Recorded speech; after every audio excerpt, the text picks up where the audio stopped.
Hey there. So let's dive into the problem at hand.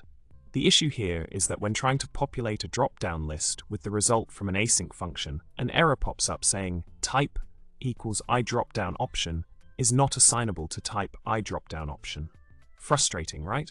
The code provided includes an interface, a function to fetch values asynchronously, and an attempt to render the drop-down in React. But there's a hiccup in getting it all to work smoothly. Let's unravel this problem together. Now, let's focus on the solution.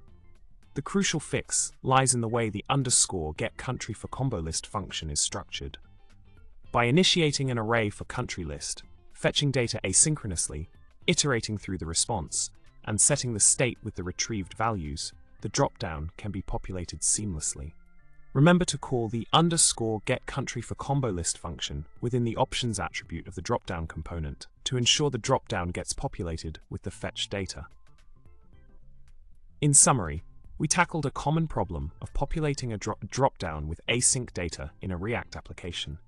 By organizing the function to fetch data and updating the component state correctly, we were able to overcome the initial error and successfully populate the dropdown. And there you have it. If you found this solution helpful, don't forget to subscribe, like, and drop a comment below. Thanks for watching, and happy coding.